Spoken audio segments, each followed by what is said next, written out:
It is hot and humid in Music City, the sweet tea is flowing. The Philadelphia Phillies are on a roll, and the Asset annual meeting is just days away. It must be June. My name is Rich Vogel, and this is Stimulating Stuff.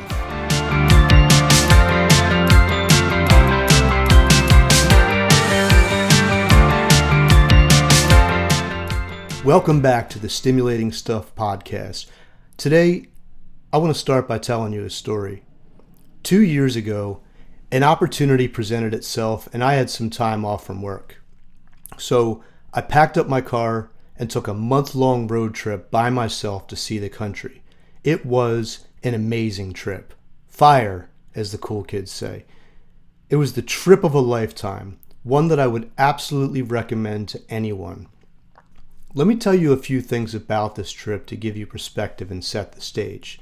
I had beer in Asheville, bourbon in Tennessee, steak in Texas, and a shockingly good burrito in Utah, and a slice of fresh, homemade strawberry rhubarb pie with a shitty cup of coffee in a roadside diner in Idaho. I visited the Oklahoma City bombing memorial where 168 people lost their lives in 1995. I stood on the steps of Central High School in Little Rock, Arkansas, where the National Guard and the 101st Airborne Division of the U.S. Army escorted 9 black kids to class with the entire world watching in 1957. I hiked the frigid waters of the Narrows in Zion National Park, which was actually one of 9 national parks that I visited on this trip. I saw Old Faithful and Mount Rushmore. I stood on the Continental Divide. I smelled the fresh air of the Rocky Mountains. I listened to the sound of absolute silence in the Arizona desert. I swam in a pristine lake at Sunrise in Utah. I watched a rodeo in Wyoming and weathered a terrible storm on the Mississippi River in South Dakota. I had way too much to drink in Jackson Hole and probably not enough to drink in Minnesota. I sang country music, which I didn't even like at the time, at the top of my lungs with the convertible top down on a long country road. I pushed my speedometer past 135 miles per hour. I grew a beard. I bought a great hat. I even fell in love. It was the trip of a lifetime, really. I'm telling you all of this because I have 2 favorite memories from that trip. First, obviously, was connecting with amazing and incomparable Beth Wells, the woman I later married. The second was camping in the Utah desert under the most amazing sky. There's nothing quite like looking up at the Milky Way.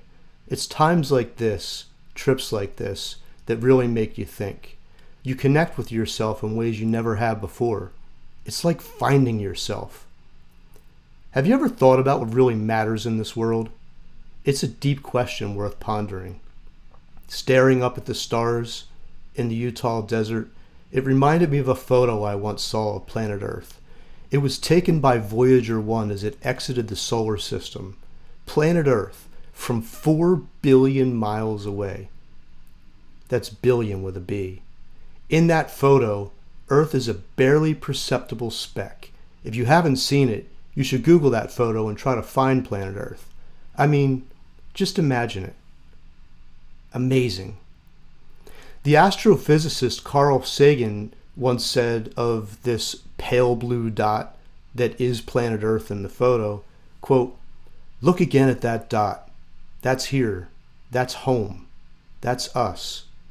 On it, everyone you love, everyone you know, everyone you ever heard of, every human being who ever was, lived out their lives. The aggregate of our joy and suffering, thousands of confident religions, ideologies, and economic doctrines, every hunter and forager, every hero and coward, every creator and destroyer of civilization, every king and peasant, every young couple in love, every mother and father, hopeful child, inventor and explorer, every teacher of morals, every corrupt politician, every superstar, every supreme leader, every saint and sinner in the history of our species lived there on a mote of dust suspended in a sunbeam." What a great quote. Those are the words of Carl Sagan. but it really gives you perspective, doesn't it? I mean, when I think about what really matters in life, what comes to mind for me is fulfillment, joy, love, finding passions, setting goals, following dreams. I only get one chance to do life on this pale blue dot, and I'm going to make the best of it. You know what gives me that feeling of fulfillment? You know what I love? You know what brings me joy? It's writing, teaching, talking to you, hearing other people's perspectives, sharing experiences, connecting with the world around me. That's why I started this podcast. Today's topic, it's a bit of a tangent, a teaser for what's to come, but I wanted to share with you a little bit about me and why I'm starting this experiment of a podcast. I hope you'll keep listening. I have some great stuff lined up for you. In the next couple of episodes, I'm going head first into the deep end. The topic is going to be what's happening in neuromonitoring. This is going to be something you really want to hear. No matter what your role is in neuromonitoring, no matter if you're a technologist, a neuromonitorist, a surgical neurophysiologist, neurologist, or an executive leader, because I'm going to be covering all of those perspectives. I hope you'll join me and tell your workmates. In the meantime, if you have ideas for episodes, specific topics, or if you have something you'd like to share in an interview, send me an email, stimulatingstuffpodcast@gmail.com. I'd love to hear from you. I'm Rich Vogel, and this is Stimulating Stuff.